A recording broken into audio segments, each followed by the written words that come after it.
Lots of people are getting fired, demoted, shamed, or in the case of former Prince Andrew, arrested for their Epstein ties. Prince Andrew I don't have a whole lot of sympathy for, and if he divulged secrets in a way that violates British law, they should prosecute him. The idea that maybe law enforcement or people in power are covering up for those people who had these kinds of these associations with Epstein, and that there might be more there to evaluate through a more rigorous investigation, that it seems to be there's grounds for that kind of feeling out there in the world. Sure, yes, other people should be held responsible, and yet people are losing their positions, suffering terrible harm to their reputation for things that are pretty tangential.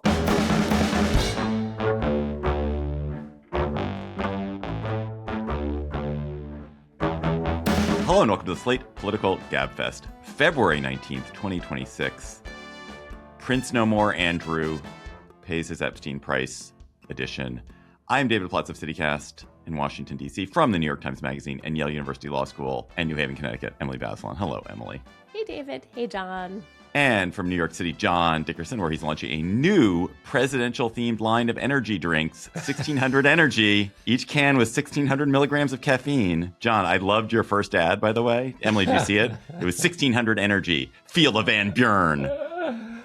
Oh my God, that was so fully realized. I love that for some period of time I was in your brain when you came up with that. That's so touching. Oh my God. And also, given the state of my occasional 4-hour, Substack posts about the election of 1800, I am feeling very close to that. So I mean, Feel the Van Buren could really you could carry that forward. Feel the Van Buren is really good. That's what did it. I was just running through presidents in my head and being like, Van Buren's name is funny. What could that be? Yes, exactly. Oh my gosh. That's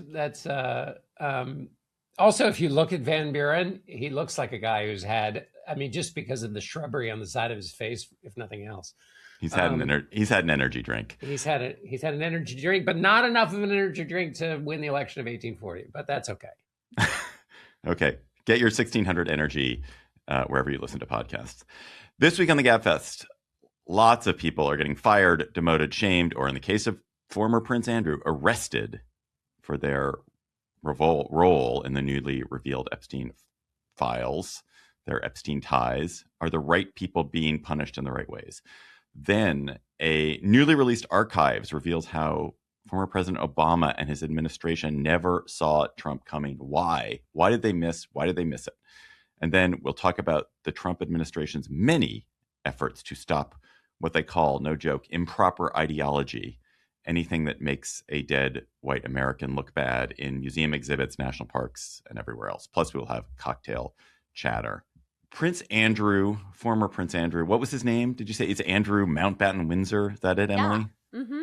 Andrew Mountbatten Windsor, now just a private citizen with a name of Andrew Mountbatten Windsor, was arrested on Thursday morning, I think, or maybe it was on Wednesday. It was sometime very recently, for his new misdeeds revealed in the Epstein files. So these misdeeds don't have anything to do with his sexual misbehavior, which appears to have also been rampant. He is accused by one of Epstein's victims of having repeatedly raped her when she was underage. He has denied those accusations. These have to do with the charge that Prince Andrew used his access to certain kinds of information about what the British government might or might do around trade and pass that information on to Epstein, who was using it for something, and that's some form of crime in the British system. He's just one of the many people who is paying some kind of price these days for newly revealed information, the Epstein files. There's a couple of people associated with Columbia Dental School who have lost positions or lost access because of help they gave to a friend of Epstein's to get her into dental school outside the normal channels. Who else? The British and Norwegian politicians have been charged with giving Epstein access to information that he shouldn't have had and have lost jobs or been charged in the case of a former Norwegian politician. Casey Wasserman, a big Hollywood talent agent figure, has been forced to sell his agency for information that turned up in this latest batch of Epstein files. But meanwhile, Donald Trump all over the files, What were you about to say, John? You're Well, I was going to say the Prime Minister of Great Britain, Keir Starmer, is in a kind of slow-moving sludge based on the fact that he named an ambassador to Washington, Peter Mandelson, after knowing that Mandelson was had these Epstein ties, and his chief of staff, Keir Starmer's chief of staff, has resigned for his failure in allowing Mandelson to be named. So, and that's still ongoing in Great Britain. And meanwhile, of course, Donald Trump all over the Epstein files in thousands upon thousands, tens of thousands of instances of appearances in the Epstein files. Howard Lutnick, the Commerce Secretary, Elon Musk, all appear to be skating relatively unscathed despite their connections to Epstein. So I'm feeling really ambivalent about all of this. I don't know whether your nod there, Emily, means you're also feeling ambivalent. Why are you feeling ambivalent about all of it? Well, there's this swirl of accusations. There are these very, very serious crimes at the heart of this. There are all these victims. There's this mystery, which I still don't understand, about how it's possible that all of the sex trafficking could occur and only Epstein himself, who of course is dead, and Ghislaine Maxwell could actually have been criminally convicted in connection to it. So it seems like, sure, yes, other people should be held responsible. And yet at the same time, in this swirl of release, people are losing their positions, having, suffering terrible harm to their reputation for things that are pretty tangential, not serious misbehavior. And so this is what happens, right? When you release a ton of information, some of it's proven, some of it's not, and some of it's just kind of like damning but not criminal, then you risk this exact kind of situation where some people get in what seems, or have some people suffer serious consequences for what seem like very minor involvements, and other people lie about what they did or were more involved and don't have any consequences. And it's all the court of public opinion. It's really hard to know what the justice here really is. And I feel like that's the stage we're at. And this is why normally prosecutors don't release information that doesn't lead to direct indictments. Although in the Prince Andrew case, there it's not just misbehavior that is untoward and gross and morally suspect. I mean, he might have done something actually illegal. So that I'm not. I mean, Prince Andrew, I don't have a whole lot of sympathy for. And if he divulged secrets in a way that violates British law, they should prosecute him. I'm talking more about like the Casey Wassermans in the story. Let's talk about just detail because the Casey Wasserman one is the one that you look at and you're like, oh, this is a real stretch. This is a real A is for adultery moment here. Yeah, I mean, my understanding is that he met Ghislaine Maxwell in like 2003. So this is long before Epstein was first convicted. And like was besotted with her and wrote her a bunch of embarrassing emails about how he wanted to be with her. And he was married at the time. So like, yeah, that's adulterous. But you don't normally lose your top clients and have to sell your business for sending a bunch of like stupid, besotted emails many years before someone was accused of doing something bad just because you're somehow associated with her. Yeah, that's a nice way to cordon off the different categories because and we should note also that Peter Mandelson is also accused essentially of the similar leaking information. He's not been criminally charged, but it feels like they're coming after him if they're trying to, put Andrew Mountbatten down the hatch. The thing is you then have the other category, which is the Lutnick and Steve Bannon's, who were chummy with Epstein after he was a publicly known convicted pedophile, and so that category to me is the other interesting one because that gets to the larger question we've had in the Trump administration, which is just the role that shame plays or doesn't play in public life. So yeah, just to recategorize. So there's the category of this is a person who potentially engaged in sex crimes, even against children, potentially, in association with Jeffrey Epstein, and Prince Andrew may fall into that category. And then there's a whole group of unknowns who presumably fall into that category. We just don't know who they are, and that has not been revealed because I guess nobody was stupid enough to say, "Oh, I raped a 16-year-old in an email." That's one category of people. Then there's so far, and I would also include, obviously, one of the allegations is it's not known because the people in power to go find out and know about it are dragging their feet. Then there's a second category of people who are the category of people who effectively knew about what Epstein had done, either early on or certainly post his conviction, who nonetheless communed with him, related to him, connected to him, used him, provided access, used him for money or provided access to him for various things because he was a useful networker. And then there's the kind of people who are en passant dealing with Epstein or with Maxwell in some way. And some that might be social. It might be like, I think, who was it? Maybe Dr. Oz, who sent an invitation, seems to have sent an invitation to a party to Jeffrey Epstein at some point, although there's no evidence that Dr. Oz had any, I think it's Dr. Oz, had anything to do with Jeffrey Epstein except having sent him an invitation to a party, but yet that there's some sort of sense of consequence for that. And I think those are the main three different groups. And that second group, I think we can all agree that the people who are sort of the totally en passant meeting, of which Casey Wasserman is a kind of good example, the punishments shouldn't exist. And the people who are in the Prince Andrew category, the punishment should absolutely exist. I think the middle category is where it's totally ambiguous. And I guess I'm inclined to be more merciful than I think you guys are to that group of people. Well, you have to then bolt onto that the fact that this has become a public morality play.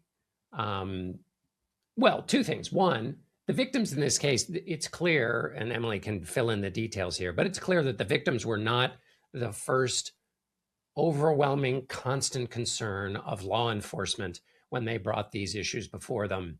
And so the idea that maybe law enforcement or people in power are covering up for those people who had these kinds of these associations with Epstein, and that there might be more there to evaluate through a more rigorous investigation, that it seems to me there's grounds for that kind of feeling out there in the world. And then there's the morality play, which is that you have these poor victims going out and having to continually bang the drum to try to get heard because they weren't heard in the first place. And so caught up in that are the powerful people who are connected to the administration that's making it harder to hear them. And I think that's all that mixes into this category that you're defining. And I think is also a big part of it. And finally, this is an administration that in 2017, Donald Trump said, and this is why the Steve Bannon part of it is so ripe, I think, is that Steve Bannon was the chief architect of Donald Trump's 2017 inaugural address, in which he said, the power dynamic is changing in Washington. No longer will the elites and the powerful be protected by the system. We're going to drive the system towards, fulfilling your goals, Mr. and Mrs. America. Well, this is a morality play. It's about the system protecting the powerful and not giving a damn about the weak. And to the extent that people see that play out when Pam Bondi says, don't ask me about Epstein, focus on the 50,000 Dow index score, that's not insignificant in the political world that's been created around this scandal. And Bannon himself is in these emails and kind of stuck with Epstein much longer than various other people had the sense stuck with. He created a quote unquote documentary to basically rehabilitate Epstein's reputation. Yeah. I mean, all of this, I feel like parallel to my concern about people just getting kind of tarred in this way that seems unideal is this, I think, very real sense, and it's true, that there's a cabal of powerful people and they are living by their own rules, and there is this elite that's kind of hobnobbing and allowing for terrible behavior. And we can see it in these emails. I mean, Woody Allen asking for help getting his kid into college and receiving it. Like, it does have this favor trading kind of palm greasing, really gross quality to it that is hard to look away from. And I mean, to me, that seems like very vivid and real. Right. So it is very vivid and real. And I guess this is where my quality of mercy is not strained or is strained or whatever, which is I'm not going to say a word about Woody Allen, but I'm thinking about these Columbia dental faculty. So they pull a bunch of strings. These two, a dean and then Jeffrey Epstein's dentist, who was a provisional faculty member or kind of a tangential faculty member at Columbia, pull a bunch of strings to help get someone a young woman who is maybe somehow associated with Epstein and is in Epstein's favor, not exactly clear how, into Columbia Dental School outside of the normal channels. And this is by getting Epstein gives a bunch of money, and they do him this favor, and that's now been exposed, and they have been shamed, and one lost her deanship, and the other had his ties cut with the administration. And I concede, like, that is gross. It's unseemly. The only reason these people, but it happens like over and over again in the world. It's just not usually by a accused or by a pedophile, the worst pedophile criminal that anyone can name. That's not usually who's doing it. But I guarantee you, for every example of this person, these two people doing it, there are 100 other examples of people who got into Columbia Dental School by some back channel over the past decade, because powerful people are pulling the strings. And again, it doesn't mean that it's great that powerful people pull the strings, but I think it is weird for everyone to be like, oh, it's so terrible that you did this for Jeffrey Epstein. Like, it's that the problem is that they did it for Jeffrey Epstein, not that it's the whole system overall does this all the time. I don't know about that, because part of what you're talking about is that there's a common occurrence and it's sleazy and gross, but it's usually behind the scenes, and so we don't know about it. Then what do you do when you have publicly available evidence that it happened? That's a different question, right? I mean, this is something that prosecutors face a lot, where, okay, yes, there are crimes that are commonplace that are rarely prosecuted, but when the evidence is staring you in the face, it means something different to ignore it. So in that sense, I feel like those consequences for those faculty members seem okay, because of the now public nature of what they did. Yes, but I'm sure that's true. But I also know that everyone who works at Columbia Dental School, I'm using Columbia Dental School, by the way, as a heuristic, as a stand-in. Everyone who works at Columbia Dental School also knows that there are 10 other dentists who have an association with Columbia Dental School that have also channeled some donation to the school, which has led to somebody getting some benefit. And they all know it. But the Columbia Dental School is righteously like, we're cutting ties here with these people. These people have just done wrong. But they know that it's going on over and over and over and over again. And again, I don't think it's necessarily the worst thing in the world to have scapegoats when the scapegoats have done something which is unseemly. I just find the hypocrisy of the institutions being like, oh, I'm so shocked to discover gambling here at Columbia Dental School. But shouldn't our attention be spent more on the category of people who hung out with Epstein after he was, let's go back to those known people about him, and also because those people have the incredible power of the state behind them. In other words, they control the Justice Department. Yeah, but okay, so all right, so again, I'm going to state something. I've hung out with people who have committed crimes. I've hung out with people who've been in prison. I have people who've been behaved grotesquely and immorally. I have friends who I would say have done all of those things.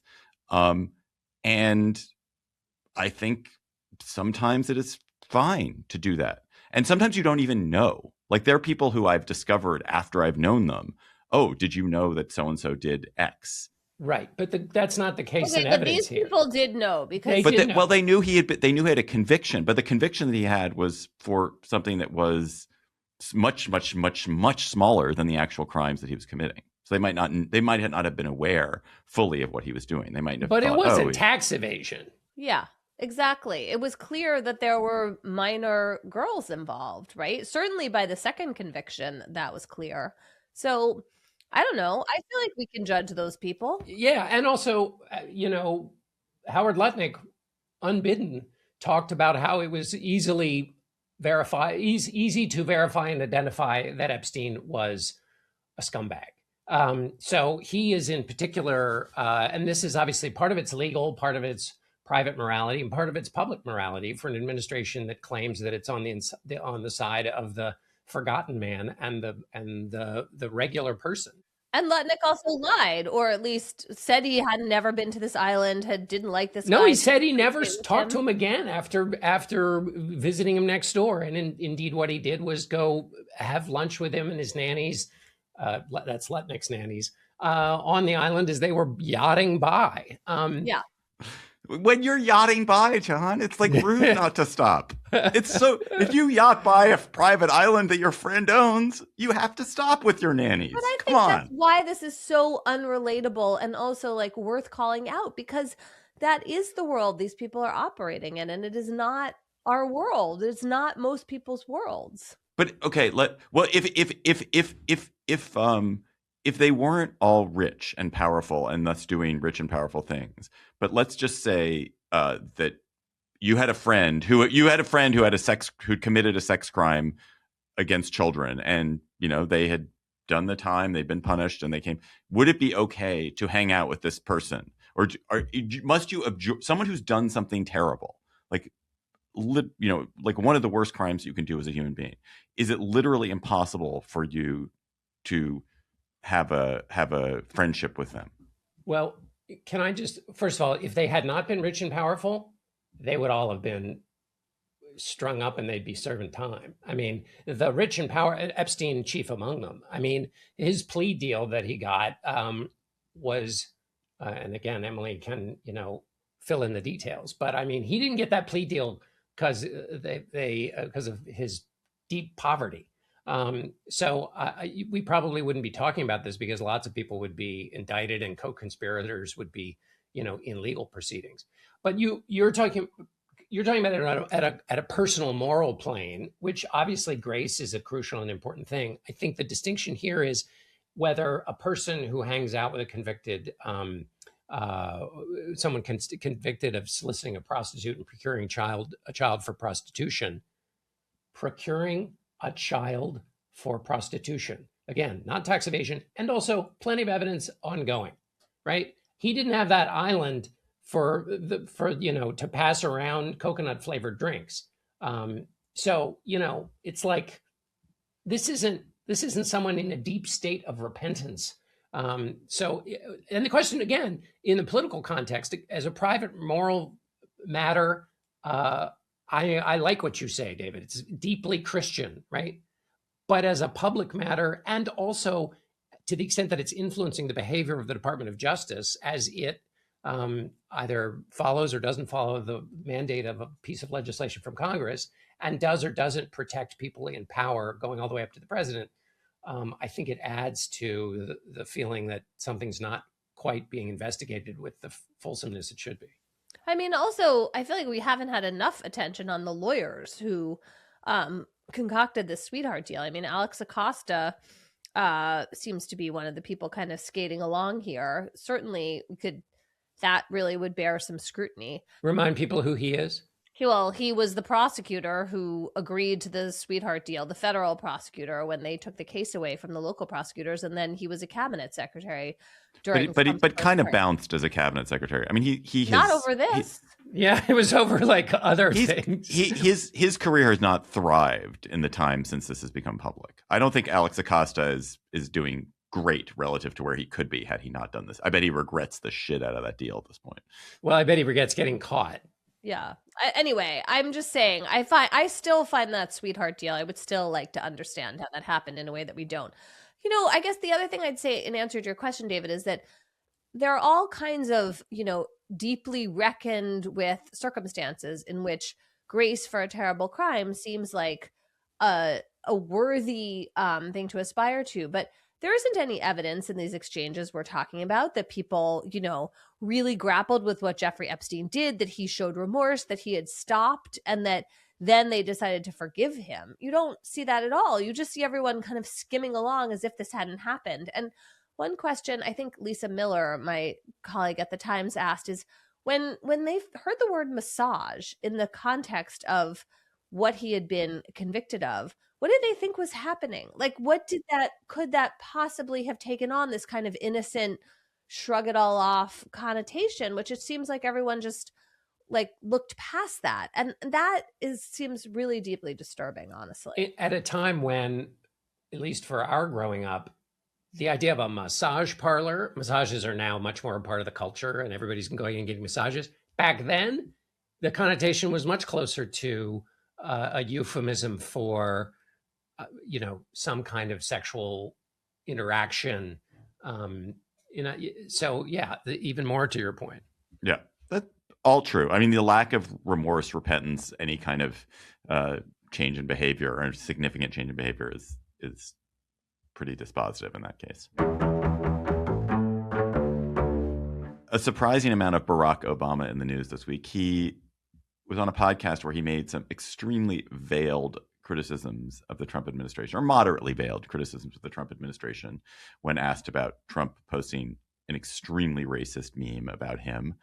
And also when he was asked about ICE incursions in American cities, he sort of sideways talked about the behavior of the Trump White House.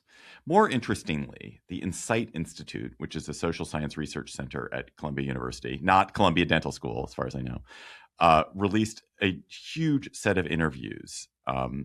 They conducted more than 450 interviews, which were 1,100 hours of audio and video with people associated with the Obama administration. They did this in collaboration with the Obama Foundation, and a lot of this was released this week. David Remnick of The New Yorker also had early access to it. So, John, what did these interviews reveal about the Obama presidency's late-stage encounter with Donald Trump? I mean, I didn't go through the whole oral history, although I love it, that it exists. And I've always loved the ones that exist down at the University of Virginia, the Miller Center. I think there are two questions here, at least, with respect to Donald Trump and Barack Obama. We know that it's true in American presidencies that there's, for a long time, been a kind of a yin and a yang. So that absent the character, we know that after Carter, we get Reagan, right? And so in response, in part to Carter, you get Ronald Reagan. You get Clinton in response to the Reagan-Bush years. And you get George W. Bush, who ran, ending every speech by saying, when I'm, president, I'll lift my hand on the Bible at my inauguration, basically making a very obvious pitch that he was an alternative to Bill Clinton's personal morality. And then you have Obama as a response to Bush, specifically with respect to Iraq and the war on terror. So it's not crazy that one presidency would be a kind of response to the other. And the reason I go through that long bit of business is that in some of the characterization of these files, and in the Obama presidency in general, people say like, oh, they really missed the idea that Donald Trump was a reaction to Obama. I don't see evidence of that. In the history that I just went through, everybody knows that if the other party gets elected, it's often in opposition to what the party in power did. Secondly, Barack Obama was pretty articulate going all the way back to when he was running against Hillary Clinton about the fact that his party might be missing the struggles of the white working class, blue collar voters, rural voters. You remember his famous comment about how, people are bitter and cling to their guns and their religion, which was a huge gaffe on Obama's part. But what he was churlishly and stupidly talking about was the frustration in a huge portion of the country. He may have been wrong about assigning people's behavior, but he knew about that frustration and talked about it, repeatedly, and still does. And so I don't think he missed the Trump movement. What is certainly true is that they thought he was a clown, and treated him as such, and didn't think he would win. I think in part because they'd just gone through the birther controversy. And it was like when somebody is a straight up racist and behaves like a clown in so doing, the American people aren't going to elect them to be president. Well, they were wrong about that. But that's not insane. And I don't necessarily think it proves that they misunderstood the larger forces at play. I think that's really well put. It does seem like Obama, that sense of resentment, despair, loss, that seemed to motivate a lot of MAGA, that he did understand that. And he articulated it in much better ways than his like super unfortunate comment on a lot of other occasions, right? It's just interesting that one tin ear moment kind of stands for it gets so much attention, and it's totally legit to bring it up, but also lots of times he spoke with empathy about people not understanding. And then I think you're right, like Trump just seemed like a bridge too far. But I mean, hey, I completely own up to have utterly been incapable of taking Trump seriously for a long time, and I think lots of people were in that camp, and it's still a kind of vision of America that, like people just didn't really think that we were going to go here. The reason it matters now, it seems, is that the Democratic Party, the American voting public, is all trying to figure out what kind of country, what kind of electorate is out there, and how much have the rules changed, and how much, particularly with respect to the Democratic Party, do they have to listen to Barack Obama, who says and has been saying and has always said, the Democratic Party needs to kind of stop scolding so much to reach voters in the middle, to reach voters in rural areas, to reach voters with which many Democrats might disagree, but that you need to win the swing states necessary or the battleground states necessary to win a presidency. Is Obama a good messenger is one question, and is the message important to listen to is another one. And to the extent that past practice is a predictor of future performance, whether Obama and his team was right or wrong about the electorate gives them standing or affects their standing and the ability to make this claim going forward as the Democratic Party tries to revive itself. Why do you think that Obama, Emily, has been so reluctant to speak out and occupy that space and stand in that space that John just described? Do you think it's a screw it, I'm done, I did this, I don't have time for this, I got to go produce some podcasts? Or is it more that you think he probably senses that if he does it, that will block other Democratic leaders from emerging, the new leaders who should emerge and fill that space and then be able to lead and serve in office and be elected in a way that he can't be, and that he's still such a big voice that him being there would block other people from emerging? I think the second thing is clearly what he tells himself. I also think that it's kind of convenient, right? Because what it leads to is Obama, in abstract terms, laying out this greater sense of tolerance and anti-scolding he thinks the party should have, right? He doesn't like purity tests. He's talked about, making sure that people feel included as opposed to like they're saying something wrong. He's made those points in the abstract, but he never pins them to a specific issue in a way that changes like the moral compass for how Democrats talk about something that's controversial. And I'm sure, David, that he does think this isn't his job. Other leaders need to step in and do this. The specifics are theirs to hash out. It's also true that it allows him to rise above the fray and not get caught up in today's battles in a way that would make him controversial within the party, right? I think he just doesn't have the energy for it and doesn't feel like it's his role, and just like who needs it? I mean, it would make things much less comfortable for him if he came out and said, on this particular issue, Democrats need to change how they're talking. I've never seen him do that. I think there are reasons he doesn't go after Trump or respond to Trump that are pretty solid, that some of them overlap with George W. Bush. I mean, the first is that it's not Obama's best channel. He's not good he can do it through ridicule, but he tried that at the White House Correspondents' Dinner, and a lot of people think that's what inspired Donald Trump to win. So it was massively ineffective. So if he tries to do it again in a kind of jokey way, it reminds everybody how wrong he was the first time. If he does it in a kind of censorious way, which is interesting about Donald Trump, he has two problems there. One is that he gives the other team something to rally around. Republicans can get their, act together again when they're all in unison against Barack Obama, whereas there is some ambivalence and uncertainty about Donald Trump among many Republicans. So Obama, by inserting himself in the case with respect to attacking Trump or outlining some of his mistakes, is probably a bad idea. And that's the same is true with George W. Bush, just in terms of if you really want to hurt Donald Trump, you're not the one to say it because you give the other team ammunition.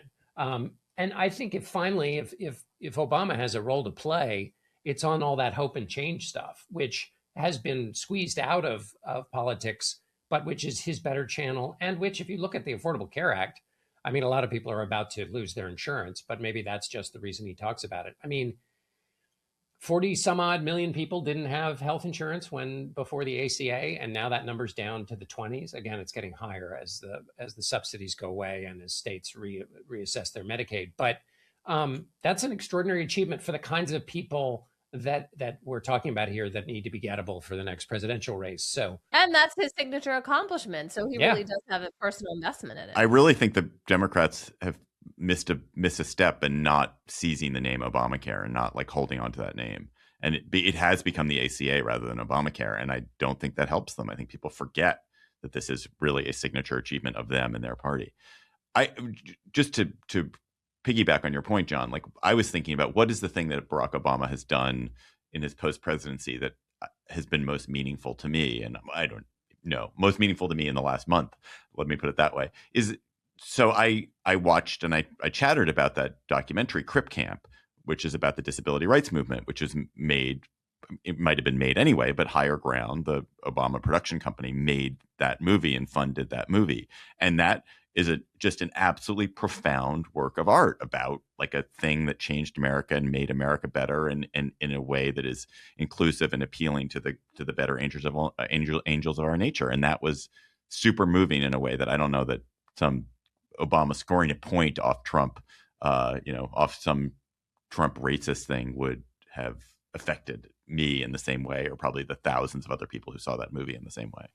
I'm not sure Obama worked on that one every day, though, right? Well, but he allows it to come into the world in a way that might be different than if, like, I had tried to produce it. What do you guys see out in the world about antipathy towards Barack Obama? I mean, this idea, this what he is saying in this interview and has said about the Democratic Party being too scolding and not understanding the compromises necessary. I mean, I know certainly voters in the younger age cohort who, for whom that creates incandescent rage, and like they don't. Barack Obama and his connection to the history of the civil rights movement and those kinds of connections that Obama, as a community organizer, played on when he ran, are not available for a lot of those voters who were born later. And so those comments seriously piss people off. I didn't read, but I did see the headline in a New York Times story. You know, they have a focus group of Republican voters that they're following, and a focus group of Democratic voters. And based on the headline I saw this week, which hopefully one of you read the story, it sounds like the Democratic voters are just not in the mood for pacification, compromise, moderation. Yeah, I think all the people in the New York Times panel preferred the progressive to the moderate candidate. Though, of course, they were just responding to those labels, not unpacking what they actually meant. Oh, God. Yeah, I mean, what the problem for the Democrats that the Republicans used to have when they debated, had head of a pin distinctions in debates about abortion, is the tyranny of small differences and the rage-filled debates that will come over questions of tactics and language in debating how much tactics and language should be a part of the campaign. I mean, you remember the debates over single-payer healthcare that went down into the rabbit hole for debate after debate after debate in the 2020 race. Now imagine that on like some of the most sensitive cultural issues during the primaries of 2028. Let's close just briefly by talking about Jesse Jackson, who's the two most prominent Black men in presidential politics in our lifetime are Barack Obama and Jesse Jackson. Jesse Jackson, of course, died this week after an amazing and complicated life.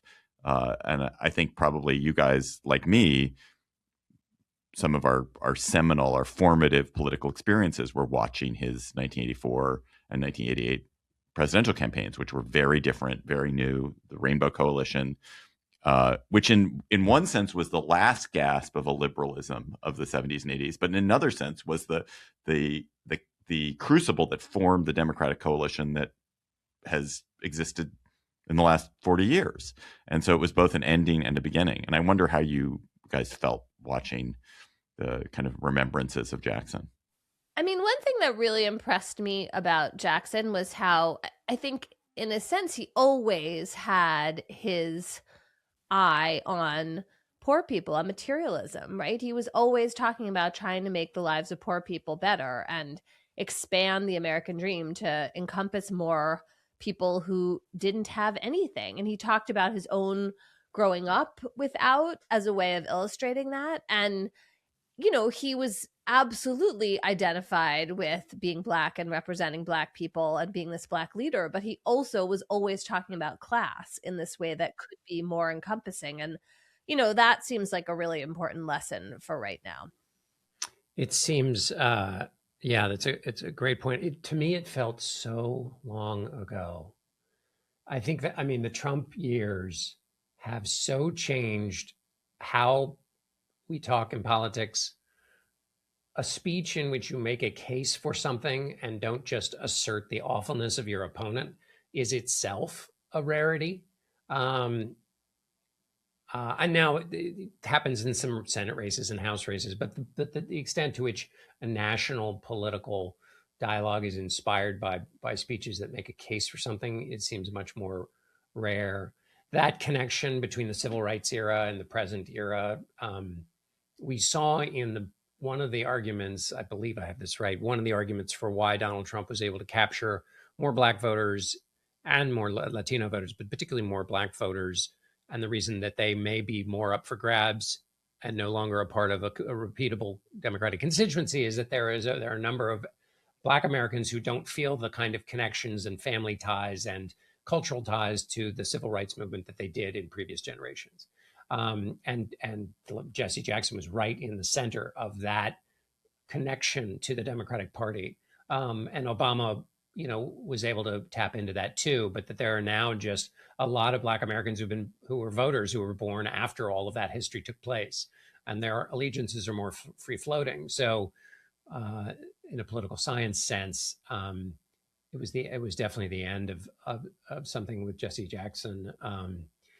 And I also, it was an occasion to replay his reading of Green Eggs and Ham on Saturday Night Live. Oh my God. Which was like in our child. How old were we when that happened? I don't know, but it was a thing. It was kind of a thing. And so that was just it has nothing to do with politics or Jesse Jackson, but it has to do with the passage of time. I forgot that. Oh my God. Yeah, absolutely. I got to go watch that again. Good reminder, John. Judge Cynthia Roof, a judge appointed by George W. Bush this week, ordered the National Park Service to restore a series of plaques that had been removed from the president's house, President Washington's house, effectively in Philadelphia. Roof wrote, "The government claims it alone has the power to erase, alter, remove, and hide historical accounts on taxpayer and local government-funded monuments within its control. Its claims in this regard echo Big Brother's domain in Orwell's 1984. The particulars in this case were that these plaques that were on the house where George Washington had lived as president in Philadelphia had, among other things, talked about the slaves of George Washington and the rather gruesome fact that Washington had rotated his slaves up from Virginia so that they would never live in Pennsylvania long enough to have a right to be free, which they would have if they were permanent residents of Pennsylvania, as I understand it. The plaques were removed as part of the Trump administration's sweeping effort to cleanse federal museums, parks, monuments, even non-federal museums, parks, and monuments of what they are literally calling improper ideology, which seems to mean anything that's about climate change, anything that's about slavery or cruel treatment of Native Americans, or disparages, to use their word, disparages dead Americans that Trump likes, such as, say, Thomas Jefferson. I want to go on about Judge Roof's opinion for a moment. This is one of the things I read this week that just made me so happy. So when I started reading this, I thought, okay, maybe this is a terrible idea for the Trump administration to erase this history from this historical site. But is there really a way to stop them? Like, how do you tell the federal government they can't just go in and change what the plaques say? And lo and behold, there's a lot of law about this. There is essentially a contract, a foundation document for this park in which the National Historic Park and the city of Philadelphia made an agreement that they were not going to make changes to the kind of essential presentation of this history without agreeing on those changes. And NPS, the National Park Service, specifically identified the paradox of freedom and slavery as crucially significant to Independence National Historical Park. In other words, the fact that Washington owned slaves, that there were these 9 actual humans who were enslaved, who are part of this history, was something that when they were creating this site in this way, they all talked about it and decided that it was absolutely essential to presenting the history correctly and fully. And that's what the judge was relying on here. She didn't make this up. It's like 100% there in the documents. And when they were talking about this at the hearing that preceded her opinion, the Trump administration didn't have any defense of what it was doing. It just kind of sat there. And it was Philadelphia that was able to come in and present these documents. So reading this, I thought, okay, like this isn't a judge just sounding off. There really is a foundation here, literally a foundation document for the position she's taking. And also there's a foundation in the deliberations that were taking place in 1787 at the Constitutional Convention over slavery, at which point we mentioned Gouverneur Morris the 9 millionth time in this podcast, which is his outrage during the debate about how you would tear humans from their homes and bring them to America and then write a constitution that was supposed to protect the life and liberty of humans. It was, and that contradiction was a part of the conversation. So, you don't even have to, you can go right to the thing that we're all celebrating it in the 250th birthday of America. You also, more broadly, what's going on, David, is that, President Trump and the supporters in his cabinet and J.D. Vance, have this kind of always winners all the time view of America, which is funny because when making excuses for Vladimir Putin being a murderer, Donald Trump famously said to Bill O'Reilly, "Well, you think we're all angels, or you think we're so great?" So when it serves him, he'll suggest that like written into the American character is the same kind of brutality that Vladimir Putin engages in. But in terms of the American story, like bleach out all the bad stuff. Of course, the best and most amazing thing, and I'm so conscious of this recently because I just interviewed John Meacham, whose new book is called The American Struggle, which is basically the original American documents throughout America's history.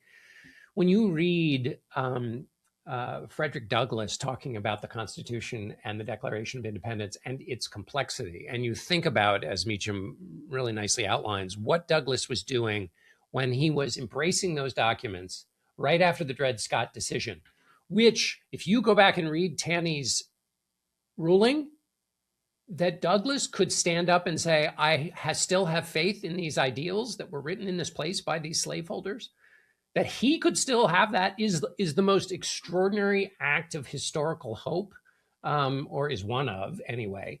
And the only way you can understand that is to know the details that were certainly very clear to Douglass when he was writing, what to a slave is your 4th of July. It's real. It's only nourishing in the moment if you don't get rid of all that complexity. It's like why you would want to water down the real and extraordinary history, and just how useless that makes it. I don't know what my point is, but there I am. Well, I think the fun undergirding all of this, it seems to me, is a kind of belief that white Americans shouldn't feel guilty for American history, that you shouldn't have to feel bad about it. And you shouldn't. Like, it wasn't you. You're sinning. You're doing all sorts of things now. Yeah, right. That history's going to judge you for. But you do not have to feel guilty for the terrible things that other people did in the past. You did not do them. You literally don't have to feel guilty. You do have to, however, grapple with them, acknowledge them, know that those were your ancestors. But you don't have to, like, I think there's this inability to sort of separate the feeling that the understanding that comes from realizing that people who are your ancestors did things that are morally reprehensible, and feeling that that's somehow you are to blame for it. It's not. They're different things, and it's just so boring. I mean, to your point, John, it's so boring to tell the story without the struggle. To leave out the struggle is not only wrong historically, it's just like so much less interesting. Like, Harriet Tubman is the most interesting person of the 19th century because of the struggle that she goes through, not because she was fighting slavery. She was taking the property of white people who lived in Maryland, and that that's what she was doing, and that was it was an act of rebellion and violence against a grotesque state. But it's interesting, and that struggle is interesting. And to wrestle with the struggle and the idea that the same person who could write down and therefore cause the shape of human events to change. So now I'm talking really about Jefferson, was at the same time not only a slaveholder, but also fathered children with Sally Hemings, who was enslaved under Jefferson.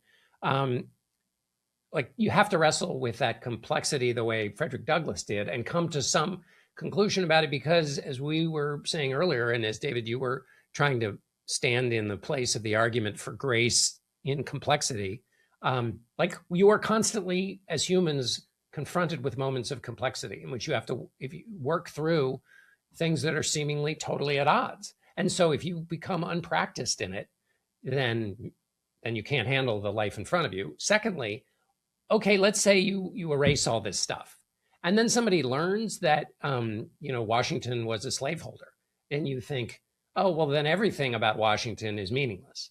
So it becomes you're unfit to handle the arrival of new complexity, all of which makes it again less useful in the current moment. We should also add the politics of this, obviously. So if you poke at these things, then you incite a reaction from the left, which can trend into what Obama would call censorious response. And everybody whose last memory of George Washington was the myth of the cherry tree, they'll be like, yeah, why are they being so mean about George Washington? And so you've mounted yourself on what you think is favorable political ground. And so, there are those reasons to do this too. I mean, for sure, whitewashing is really boring. Like, it's literally just bleaching the life and color out of something. It also, I think, though, is an excuse to kind of continue with racism and other bigotry. It's like not just we don't want to grapple with the complexity. It's like we want to continue some of these same practices in their modern day versions. That's part of what's happening. I mean, the other thing I feel like is that it's so often true about the Trump administration.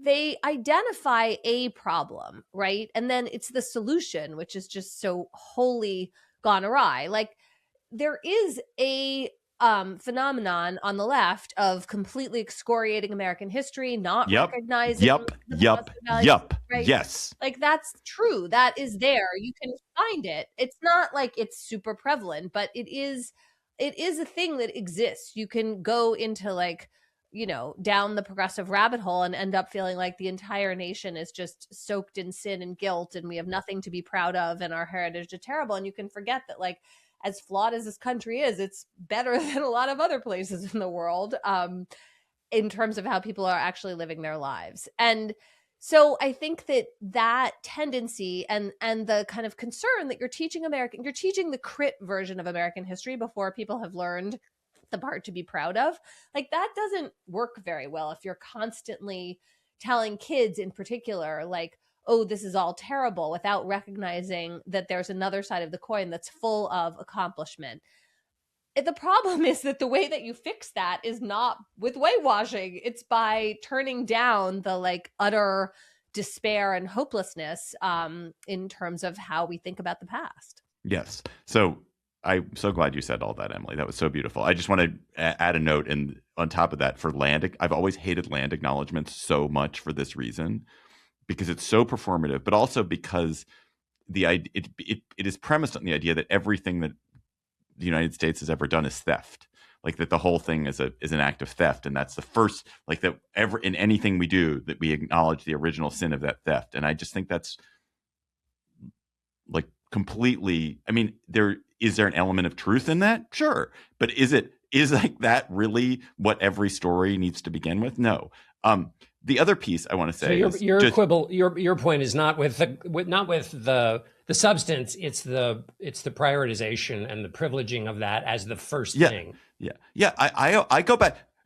I want to go back to somebody who, like, two people who were derided and mocked in their time, and who I think were right.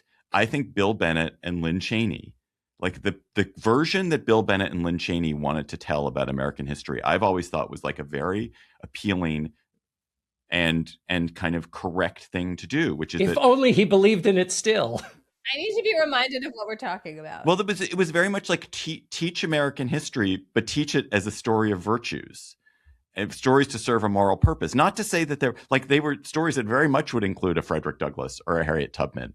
They're stories that are about, it would include the struggle. It would include the wrongness, but ultimately are designed to point you towards the values that at our best America has embodied.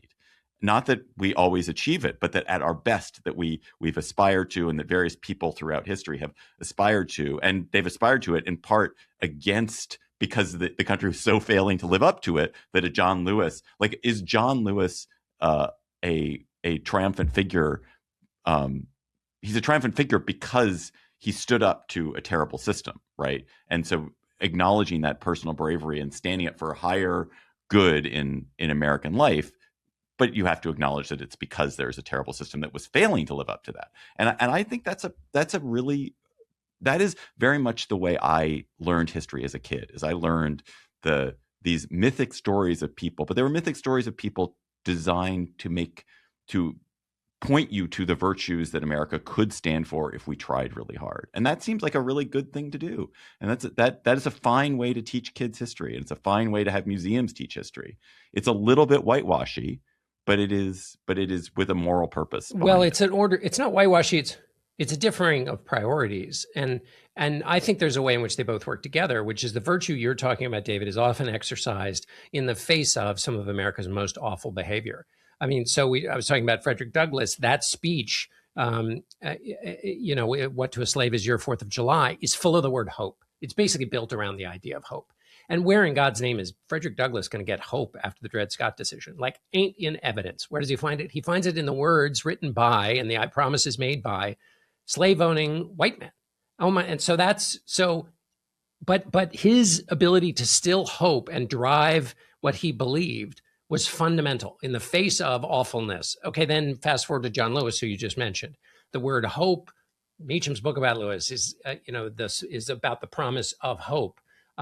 Lewis talked about it endlessly. What hope did John Lewis have after he was sent to the hospital after being at the Edmund Pettus Bridge? It was the hope that those ideals would live on, even though there was all this evidence that it wouldn't. So the American virtue we're talking about is more virtuous. This virtue of holding on to hope founded in national ideals is only, it gains more glory in the face of the awfulness.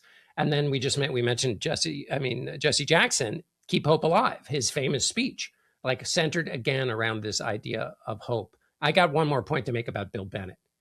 So the Book of Virtues, if you go look back and read it, you know what it was? It was a response to the moral panic to Bill Clinton and his personal behavior. For children to take morality seriously, wrote Bill Bennett, they must be in the presence of adults who take morality seriously. And with their own eyes, they must see adults take morality seriously. So this is no longer the case with Bill Bennett, because morality is not taken seriously with respect to the current occupant of the office. And you can come up with ways to explain that away. But to the extent that that is an act necessary to the inculcation of virtue in America so that it succeeds, that is no longer his project. Can I make two final quick points to get us out of here? One, I don't know if you guys saw the story about how Trump appointed his 26-year-old executive assistant, who has no experience with art or architecture, to be the leader of the Commission on Fine Arts, which is a board in Washington that guides and rules on changes to the historic face of DC. And the reason Trump did this is that he wants a rubber stamp approval of the White House ballroom we talked about so vividly last week. And build, David. Don't forget. Yeah. Well, and this person will give him a rubber stamp. He'll get the Commission on Fine Arts to run through the process. And what it does is it just makes an absolute fucking mockery of the idea that there's anything or expertise or knowledge. It's like anti-cultural, it's anti-historical. It's saying, like, they talk so much about how we have to have a true American history. We have to have an American history like that isn't just all about the haters and it isn't disparaging the old timers. We have to have a real, like a history that's real. And it's rather than like finding a historian or somebody who like wants this ballroom built for some historical reason or for an architect who's like willing to stand up for it. It's like, no, screw it. We'll just appoint a 26-year-old who like literally has no relevant experience at all to rubber stamp this. It's a kind of nihilism that is literally against the idea of knowledge and history and culture entirely embodied in that person. So that's point one I wanted to make. Second point, just to your to the kind of boringness of when you whitewash in certain ways, is I went to this display,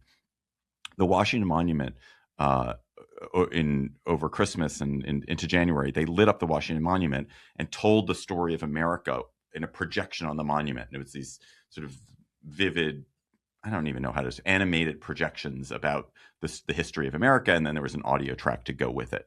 And it was really cool, like visually very, very cool, really fun experience. Went down there with former GabFest producer Bill Smee among the people I went down there with. The only non-white and non-male person that was shown in the entire history of the United States as displayed in this was Sacagawea. The only one of like the dozens and dozens and dozens of people who embodied the story of America was Sacagawea. Like, that is just crazy. Yeah. And bad. Let us go to cocktail chatter, which will not be bad or crazy. John Dickerson, when you're having a 1600 energy cocktail, which is you take a 1600 energy and you pour a jigger of gin into it. It's an amazing combo. They call it the Dickertini. What will you be chattering about? I think we should play this out, by the way, the 1600 energy drink. I think there are like tons of opportunities here for this to be successful. My chatter is it's again along the lines of these our conversation about history, but it turns out this week, and I'm grateful to my former producer Andy Cohen for pointing this out to me. But on this week, on the 17th of February, was the 225th anniversary of when the House of Representatives, after 36 votes, elected Thomas Jefferson president. And we were just talking about what we can and cannot take that's from the founders that's useful. One of the things you're reminded when you go back and read the way they wrote is that like they called the shot very specifically in things that are going on right now. And so, among other things, they understood human nature and how it would play out when it came into contact with power. But the failure of the American Electoral College was in evidence. One of their great designs, its failure was in evidence in 1800. So Thomas Jefferson and Aaron Burr run on the same ticket. And because partisanship has already seized up American government, the way that presidential elections were supposed to take place is electors had two votes. And because, and they were supposed to distribute those among the candidates, but because the Federalists and the Republicans were so split, basically everybody voted for their team. And it turns out that Burr and Jefferson were in a tie. And to break that tie, the House had to vote and make Jefferson president and Burr the vice president. What allowed the tie to be broken? So this is a failure of the system, which was then fixed in the 12th Amendment. What broke the tie was Hamilton, as those of you who are fans of musical theater remember, is that Hamilton came down on the side of Jefferson, the Federalist, arguing with his fellow Federalists to vote to make Jefferson president, because even though Hamilton did not like Jefferson at all, he thought Burr was so without a moral compass that he would destroy America. So in the end, Hamilton and enough Federalists decided to do the right thing by the country and not by their party. And the reason this was further interesting to me, and I'll shut up in a moment, is that this is the first instance in American life, and was seen as like an extraordinary moment in human history, that party power had changed from one party to another. That the revolutionaries who had been able to break from England and write a constitution had their act together enough that they could transfer power between factions, because normally that's where it breaks down. Everybody takes to guns and the whole thing collapses. It didn't, in part because of what the Federalists and Hamilton did. That this happened in human history was like a thing that everybody was thinking was quite exceptional about American. The only other time in American history where one faction did not allow the other faction to proceed with the outcome of an election, January 6, 2021. It just keeps coming back. Ebaz, what's your chatter? I have two chatters. The sad one is about the end of Book World, the book section at the Washington Post. There's actually going to be an event at Politics and Prose this weekend, kind of looking back on it and some of its amazing accomplishments. And, this is just part of a wider trend of less coverage of books in major media outlets, which just seems bad. There's an interesting essay about this called "The Literary Ecosystem is Dying" in The Atlantic by Adam Kirsch. And he's just talking about how there's like a vicious cycle going on, where if there's less book coverage, then people are paying less attention to books and buying fewer books, and then there's less of a market for book coverage. He also, though, points to some new publications or recent publications that he sees as antidotes. They're not publications I know well, but he's talking about the Metropolitan Review and The Point, as well as obviously the New York Review of Books and Harper's, the New Yorker and the Times and the Wall Street Journal that are still doing a lot of book coverage. So it's there. You can find it. Maybe we should all just make a point of thinking about books as, really important cultural marker and conveyor that we need to be a little protective of right now. Is there any evidence that people are buying fewer books? I thought that was not the case. I think they are buying less like literary fiction and that is not what I asked. I'm taking your question reclaiming the gentleman's time direction and answering it. But yeah, no, maybe you're right, David. It's not books writ large. It's like books writ small print. Books writ small print. Anyway, as a fan of books, I mourn the loss of Book World and care about this kind of coverage. On a happier note, I wanted to recommend an exchange I read this morning, actually, in The Argument between Jerusalem Demsis, who's the founder of The Argument, and Leah Libresco-Sargent. It's the question they're asking is, do abortion bans inevitably kill women? And I just thought it was a really well-joined discussion of how these bans function on the ground. Leah Sargent is pro-life, and she's arguing that the problem here is bad doctors not doing their jobs well when women are in crisis health situations and they don't receive treatment. And Jerusalem is saying, like, sure, maybe, but when you tell doctors that there's the potential for a criminal prosecution if they do it wrong, then you're creating a disincentive to a good kind of care in which doctors are doing the best they can and putting the patient's interests first. Jerusalem's argument is it is inevitable that in the end, some people are going to err on the side of caution in a way that actually causes death. So anyway, I recommend that exchange. I have two quick chatters. One, I was just in France this past week, and the French have come up with something, or maybe Europe has come up with something, which we need to steal immediately. You know, the problem with plastic bottles, when you buy a plastic bottle of a drink and you have that top and you spin off the top and then you have this detached top and you're like, what am I going to do with this top? And then it gets hurled on the street and the world is filled with these little white plastic caps of things. The French plastic bottles, the cap stays on the way when you crack it open, there's a kind of little hinge on it that allows it to stay on. So it's sort of like sunglasses pushed to the top of the head. And so it's always there. And it's just great. You never lose the cap. You always have the cap and you're not creating litter with it. So good job, Frenchies. My real chatter, however, is on a flight. I watched the Bruce Springsteen movie, Deliver Me From Nowhere. I'm a huge Bruce Springsteen fan. That movie is so terrible. It is shocking how bad that movie is. Did you see it, Emily? So boring. Oh my God. So bad. It's sad because it sort of feels like it didn't have to be so terrible and then it just took itself way too seriously. It was just like God. Sludgy. So sludgy. It's so self-indulgent and myth-making and mythologizing in all the worst ways. And it really made me not like Bruce Springsteen, a person who I've admired so much for so much of my life. But it takes the thing that is so much most attractive about him is that he's like a person who brings entertainment, who brings joy into the world. He uses music to tell stories, to bring joy. And it's just like all that is missing. It's so dismal. It really felt perverse in the way it was like, we're going to try to take a person who is deeply fun, deeply entertaining, complicated, and take all the fun parts out of it and just make you really hate him. And they did a job. Moment in the movie is when he's singing Born in the USA, but the whole movie is about how he's not going to release that because that's not the real art, to the point that you're like, God, how did they ever like let that genie out of the bottle? Anyway. Yeah. Good. Listeners, you've got chatters. Please keep them coming to us. Tweet them. No, don't tweet them to us. That is like an old note. Oh my God. Why? God. Yeah, come on now.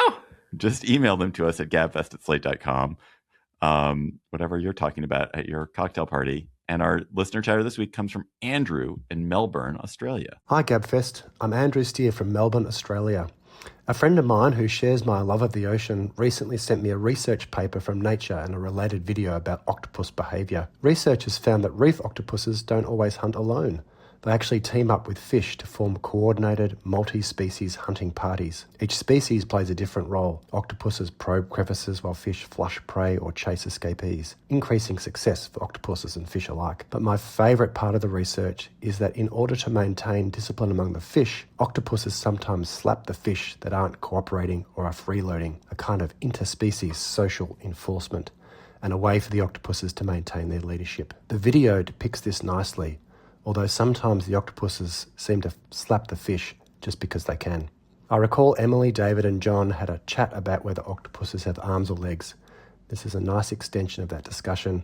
I also thought it would appeal to David's thinking about CEO leadership styles. I'd like to finish with an appeal for the Gabfest team to consider a tour to Australia. We would love to see you down under. Thanks so much for all you do. Love the show.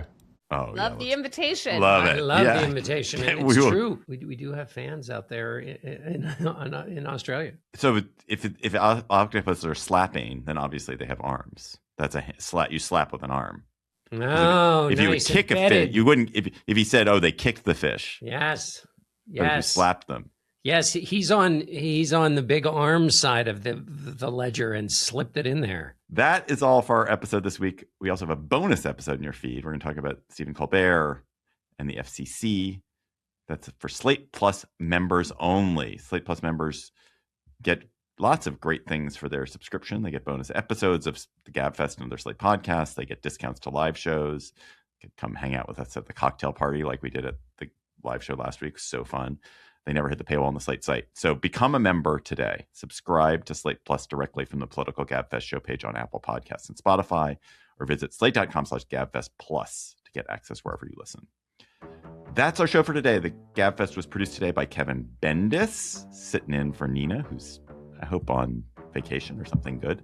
Our researcher is Emily Ditto. Our theme music is by They Might Be Giants. Ben Richmond is Senior Director for Podcast Operations. Mia Lobel is Executive Producer of Slate Podcast. And Hillary Fry is Editor-in-Chief of Slate.